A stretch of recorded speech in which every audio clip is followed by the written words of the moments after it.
Olá, pessoal, tudo bem? Quem fala é o professor Carlos Porfino e vamos começar mais uma aula de Geografia.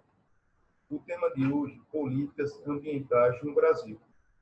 Olha só, na aula de hoje nós vamos falar sobre a preservação da natureza, falaremos também sobre a agenda ambiental no Brasil, o novo Código Florestal, muito importante, principalmente para quem vai fazer Enem, a questão sobre os marcos e a questão ambiental. Nós vamos conhecer alguns termos importantes, como área de proteção permanente e área de proteção ambiental. Nós vamos ver as unidades de conservação no Brasil. Considero a aula de hoje muito importante. Preste atenção. Quem quiser pode anotar algumas informações. Vamos lá? Bom, pessoal, seguinte, nós temos aqui um quadro retratando tudo o histórico do final do século XVIII até os dias atuais. Acompanhe. Olha só. Novas maneiras de encarar as relações entre homens e o mundo natural. Destruição das cidades e indústrias passava pouco a pouco a ser questionada. Aí chegou aqui os parques nacionais. Objetivo: preservar a natureza selvagem em determinadas áreas que ficam imunes aos avanços do processo de humanização da paisagem. Bom, então nós sabemos que existem dois impactos, o impacto positivo e o impacto negativo. Com o surgimento das cidades, com o crescimento, com o progresso, entre aspas, essa questão de preservar ficou mais intensa. E nós vimos os danos que provocamos no início até os dias atuais. Bom, a primeira área natural oficial no mundo foi o Parque Nacional Yellowstone, nos Estados Unidos, em 1872. Olha só, o primeiro parque nacional, primeira unidade de conservação no mundo ocorreu nos Estados Unidos em 1872. Aí começaram os movimentos preservacionistas, ideia de manter ecossistemas intocados, o ser humano como espectador da natureza intocada. Nós sabemos que no sistema capitalista isso não é possível. O correto é você utilizar os recursos naturais de forma sustentável. Vimos isso, mas é incompatível com o sistema econômico que nós temos, que é predominante no planeta, como o sistema capitalista. Nós temos as sociedades indígenas. Essas, sim, trabalham com harmonia com a natureza. Elas não esgotam seus recursos, dando tempo para recompor, a natureza se recompor. Bom, então isso aqui, só recapitulando, a preservação da natureza no final do século XVIII começou a ser questionada a expansão humana e a destruição dos ecossistemas. Aí começaram a surgir essas áreas de proteção permanente e área de proteção ambiental, e nós vamos ver os conceitos mais adiante. Tudo certo? Sobre a ONU, União Internacional para a Conservação da Natureza, 1948, o objetivo de promover a preservação dos recursos naturais dos diversos ecossistemas. A ONU também tem ações ligadas à questão ambiental. Agora nós vamos conhecer, pessoal, a agenda ambiental no Brasil. Eu falei do mundo e agora nós vamos falar aqui do nosso país. Regimento do Pau-Brasil, 1605. A primeira lei de proteção das reservas florestais no Brasil, preocupação estatal de preservar os estoques de pau-brasil para exploração futura. Bom, o Brasil também começou a se preocupar com essa questão ambiental. Olha só, o Jardim Botânico do Rio de Janeiro, aberto ao público em 1822, com o papel de educação ambiental. Bom, pessoal, só recapitulando, que hoje é muito importante que nas escolas vocês tenham uma disciplina ligada a essa questão ambiental. Isso já vem ocorrendo há algum tempo. Por quê? Quando vocês entrarem no mercado de trabalho, na área que você escolheu, qualquer área, você vai desenvolver sua atividade de uma forma que não agrida tanto o meio ambiente, os ecossistemas. Isso é positivo. Vou dar um exemplo. Arquitetos, engenheiros, eles vão projetar casas ecologicamente corretas e não consumam tanta energia, por exemplo, arejadas, onde você não precisa ligar tanto ar-condicionados. Então, já é uma maneira de economizar esse recurso da natureza, esse recurso energético. Coloca mais janelas para não precisar acender luz, para não gastar um excedente de energia. Então, por aí você vai ter já questões ambientais corretas. Certo? Então, a importância de vocês terem esse conteúdo, absorverem essas informações para quando no futuro, quando você for exercer alguma profissão, você colocar em prática da melhor maneira possível. Mas vamos lá. Olha só, ainda falando sobre a agenda ambiental no Brasil. Durante o Império, ideias influentes sobre a questão ambiental na agenda política brasileira. André Rebouças, primeira proposta de criação de Parque Nacional no Brasil. Aí você tem aqui, limitações de direitos de propriedade em vigor no país, que garantia aos donos de terras poderes plenos e irrestritos. Vou falar um pouquinho sobre essa questão do direito da propriedade, do direito à terra. Hoje não é bem assim. Nós temos as reservas legais. Olha só, eu vou fazer um comparativo aqui entre o velho Código Florestal e o novo Código Florestal, que nós vamos ver aqui. Importante demais. O aluno que vai fazer um concurso, vai fazer o Enem, tem que ter essa consciência, esse conteúdo. Tem que saber um pouco sobre essa questão do novo Código Florestal. Tá certo? Bom, vamos prosseguir aqui. Chegamos nele. Código Florestal e Código das Águas. Olha só. A promulgação do Código Florestal e do Código das Águas estabeleceu limites de uso dos recursos naturais, inclusive em propriedades privadas. Ou seja, você tem suas terras, mas você tem que tem alguns regulamentos que você tem que seguir, mesmo a terra sendo sua. Por exemplo, essa reserva legal, você tem que destinar uma parte. Não vou falar das mudanças, mas deixa eu falar do velho Código Florestal para a gente ver no atual, para ver o que ocorreu de diferença. Você tem uma terra de 100 hectares, um exemplo. 20% é reserva legal. Você vai ter que escolher uma parte que vai ser intocada. Você não pode fazer nenhuma atividade econômica. É mata nativa. Fica protegida. Nos outros 80%, você pode fazer atividade econômica, como pecuária, agricultura, fica a seu critério. Mas esses 20% é reserva legal. Você não pode, de forma nenhuma, fazer nenhum tipo de atividade econômica nessa parte. Ok? Então, geralmente, essas reservas legais, elas ficam juntas de outras reservas legais. Por exemplo, tem 4 fazendeiros, certo? E suas terras fazem fronteira. Então, eles vão pegar os 20% da extremidade de cada terra para ficar, dar um montante, 20% de uma, 20% de outra, 20 e mais 20. Vai dar 80%. E entre a divisão, nós chamamos de corredores ecológicos. Certo? Então, para que as espécies consigam interagir entre si, numa área bem maior. Certo? Para que não fiquem isoladas, 20% em uma parte, 20% distante. Então, eles colocam os 20% juntos de cada área, das 4 áreas. Estamos entendendo, não é isso? Então, essas são as reservas legais, muito importantes para preservar as espécies. E no meio dessas 4 áreas, dessas 4 reservas legais, nós temos os corredores ecológicos. Então, vocês podem topar com uma questão dessa no Enem, certo? Corredores ecológicos é a fronteira entre as terras que detêm as reservas legais. Mas vamos lá. prosseguindo aqui.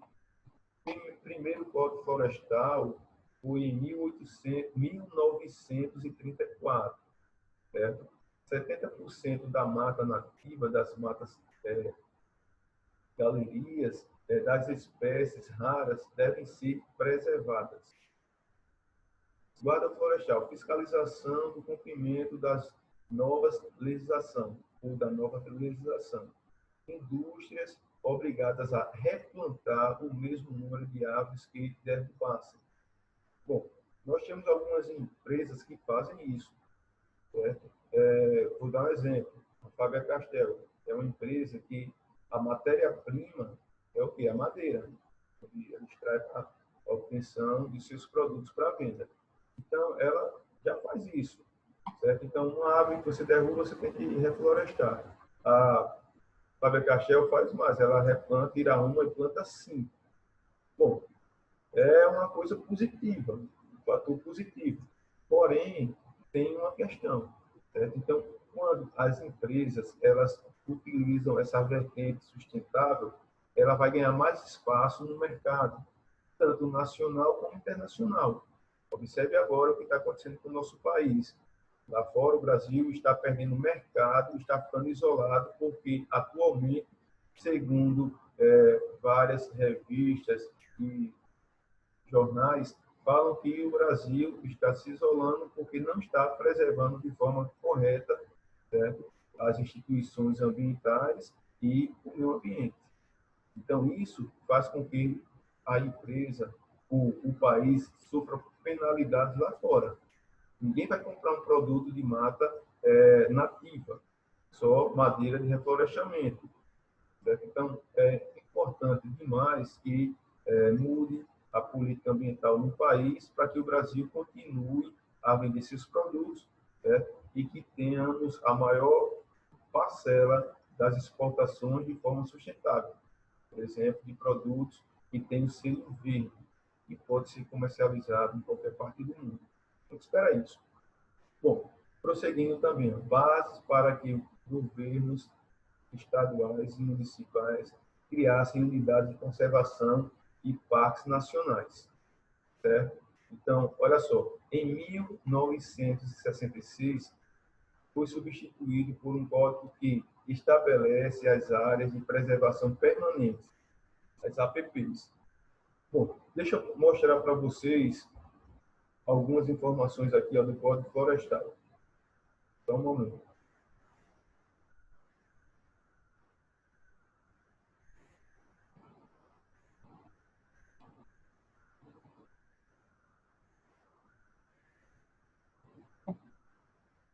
Bom, pessoal, presta atenção. Quem nunca ouviu falar no novo Código Florestal, tem muita informação. Eu trouxe só uma síntese aqui para vocês. Recomendo que, posteriormente, você faça uma análise. Eu tenho certeza que alguns alunos que têm sede de conhecimento, alguns alunos que querem aprofundar, certo, as informações, vão dar uma olhadinha no novo Código Florestal. Tá certo? Então, olha só. A importância do atual Código Florestal. Nós temos aí o seguinte, pessoal, a conservação das florestas e dos outros ecossistemas naturais interessa a toda a sociedade, certo? Garantem para nós serviços ambientais básicos, como produção de água, redução do ciclo, regulação do ciclo das águas ou das chuvas, a proteção da biodiversidade, o controle do assoreamento dos rios e do equilíbrio do clima, que sustentam a vida no planeta. Deixa eu só fazer um pequeno comentário sobre essa questão. Pessoal, a importância do Código Florestal, porque a vegetação, as florestas, os ecossistemas nos dão de graça água, chuvas, certo? Que abastecem os mananciais, os rios, e chega à nossa casa. Quando você destrói isso, você está comprometendo a ciclagem da água e comprometendo a água que você utiliza na sua casa. Então, se você não tomar conta dos ecossistemas, o que vai acontecer? A pluviosidade tende a diminuir. O que pode ocorrer isso? Déficit hídrico. alteração climática. Então, por isso, essa questão ambiental tomou tanta força no mundo todo. Os países, no passado, não se preocupavam com essa questão ambiental. A partir da década de 70, precisamente 72, na conferência que nós já vimos, até falamos sobre ela, de Estocolmo, certo? O mundo passou a ver de outra maneira a questão dos recursos naturais. Isso é muito importante. Então, a espécie humana destrói visando o quê? Capital, dinheiro, sistema capitalista, que é um inimigo mortal da questão das florestas, da sustentabilidade dos ecossistemas. Então, tem como conciliar? Sim, tem, de forma sustentável. Mas os governos, alguns governos, não aceitam essa questão sustentável. Certo? Ainda com pensamento arcaico, pensamento ainda muito atrasado, que tem que destruir. Não é assim que funciona. Tá certo? Então, se você destrói, por exemplo, a Amazônia está chegando aí a 20% de área impactada, destruída. Segundo alguns cientistas, uma boa parcela de cientistas afirmam que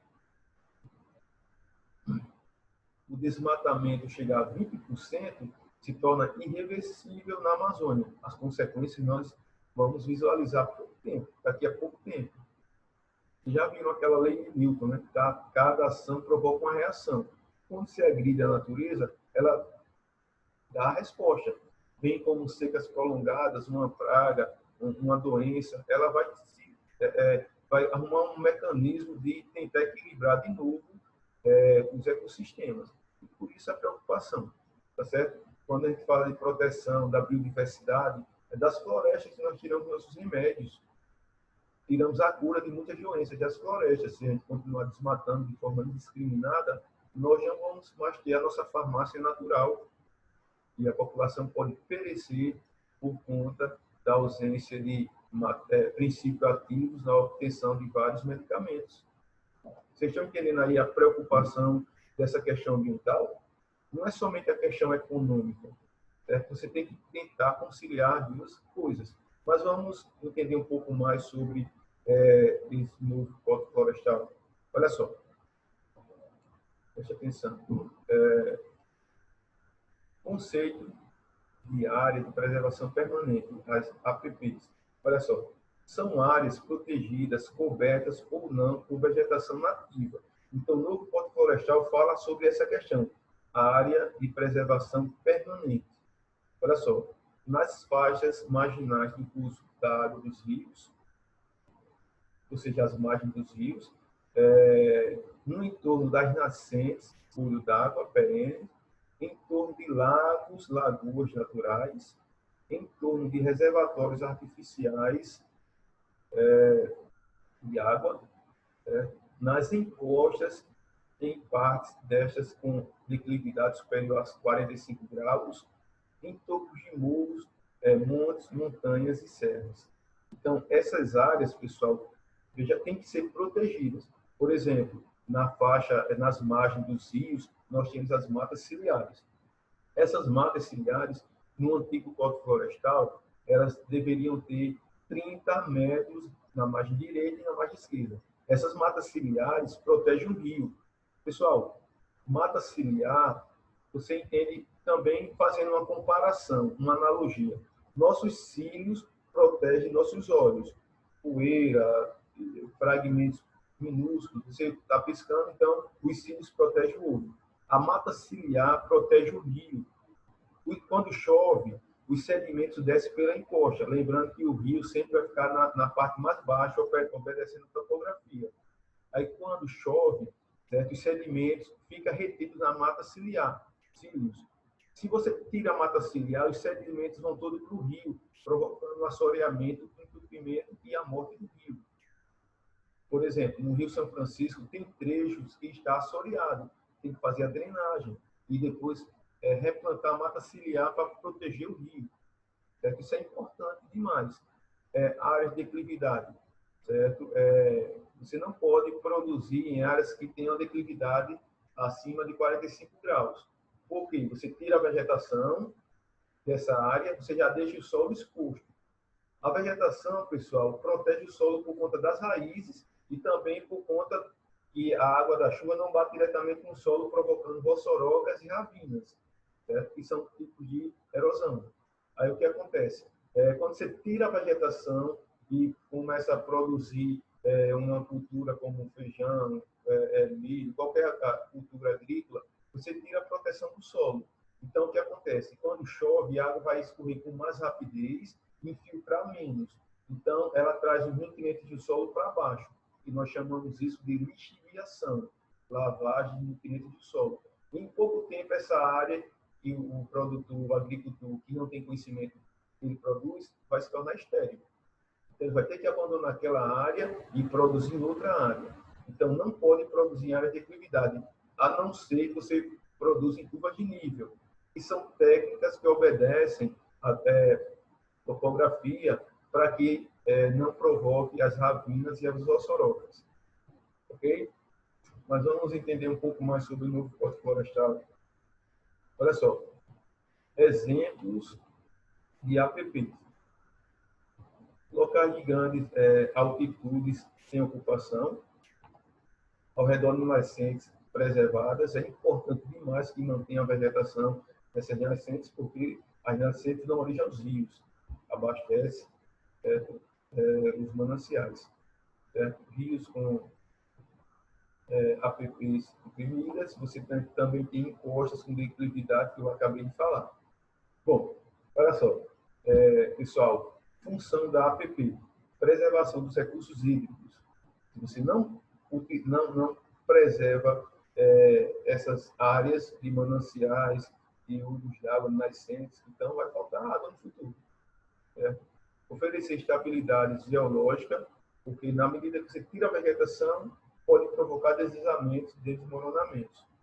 Certo? Biodiversidade, beleza da paisagem, conter a erosão do solo, que eu acabei de falar, diminuir os riscos de enchentes, deslizamentos de terra em rochas e encostas, facilitar o desenvolvimento da fauna e da flora, assegurar e preservar o bem-estar da população, das populações humanas. Certo? Então, vocês entenderam aí até agora, pessoal, o que é um APP, o que é um código florestal? Eu tenho aqui fatores positivos, certo? E contrários. Olha só. Eu considero... Deixa eu colocar uma parte bem interessante. Pessoal, o novo Código Florestal, houve uma guerra lá no Congresso entre ambientalistas e ruralistas. Os ruralistas, os grandes latifundiários, os grandes produtores rurais, queriam diminuir a área de proteção permanente, para eles produzirem mais. Ia gerar emprego, ia, uma coisa positiva. Ia aumentar as exportações, aumentar o PIB também. Certo? Fator negativo. Já os ambientalistas falam, mas se você destruir os biomas, se você diminuir a área de preservação, pode comprometer o clima, a ciclagem da chuva, e no futuro vocês vão perder, porque não vão mais conseguir produzir. Então, o que aconteceu? O velho Código Florestal, ele era mais pautado na preservação. Os ambientalistas gostavam do antigo Código Florestal. E o novo Código Florestal não foi tão bom. Por quê? Porque áreas de preservação foram reduzidas. Deixa eu só dar um exemplo aqui. Ó. As margens dos rios, redução de 30 para 15 metros de APPs. Entenda? Então, essa mata ciliar que eu acabei de mostrar para vocês, explicar como é que funciona, foi reduzida de 30 metros para 15 metros. Ou seja, já pode provocar um dano ambiental no rio, porque a área foi reduzida. Então, para os produtores rurais aumentar sua área de produção, eles tiveram que fazer uma lei para diminuir a área de proteção permanente, que são as matas ciliares, nesse caso. Então, vocês acham que vai acontecer? Os rios vão se tornar assoreados. Eu dei um exemplo aí do Rio São Francisco. Tem trechos que já está assoreado. Certo? Então, o rio pode chegar a morrer. Pessoal, por incrível que pareça, vocês estão ouvindo uma coisa não tão habitual. O rio morre se não for tomadas medidas de preservação de matas ciliares. Então, geralmente, isso pode acontecer em países que não tomam conta do seu patrimônio biológico. tá certo? Então, houve uma redução aqui, pessoal, de 30 para 15 metros das áreas ocupadas. Olha só, morros e encostas, uso para alguns tipos de cultivo. Já foi liberado aqui alguns tipos de cultivo. E a reserva legal, totalizando 80% da propriedade na Amazônia Legal, 35% no Cerrado e 20% no restante do país. E ainda teve anistia, perdão, de multas aplicadas até julho de 2008 para o produtor que aderir ao plano de regularização ambiental. Ou seja, o agricultor desmatou uma área muito grande, ele tem multas ambientais, ele tem que pagar, o IBAMA que faz isso. Mas até 2008 eles foram perdoados se tomarem medidas para regularização ambiental a partir desse ano. Bom, aí você tem aqui alguns fatores, a gente já está no finalzinho, pessoal, da aula, mas dá para concluir aqui.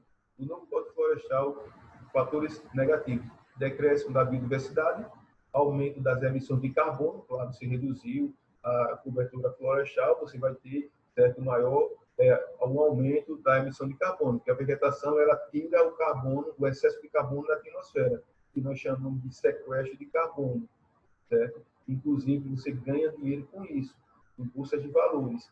Isso você vai encontrar lá no Protocolo de Kyoto.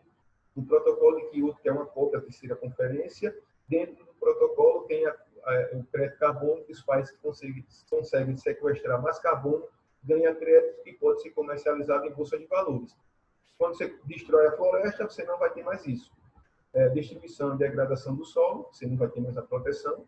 Assoreamento de corpos hídricos, no caso, entupimento dos rios, claro que esse termo entupimento é errado, o correto é assoreamento, eu estou falando de uma maneira coloquial para um melhor entendimento. Deslizamento de encostas, inundações, enchentes, estímulos a novas ilegalidades e injustiças ao que cumprem a lei. Você tem aí a fragmentação de imóveis, entre outros. Recuperação de reserva legal de 50% de espécies exóticas, entre outros. Bom, pessoal, olha só, está finalizando por aqui. Eu peço a vocês que façam uma pesquisa à parte sobre o Código Florestal, certo? É muito interessante e é importante demais. Vocês que vão fazer Enem, é bom que tenham conhecimento bastante aprofundado sobre esse tema. Ok, pessoal? Então, finalizamos por aqui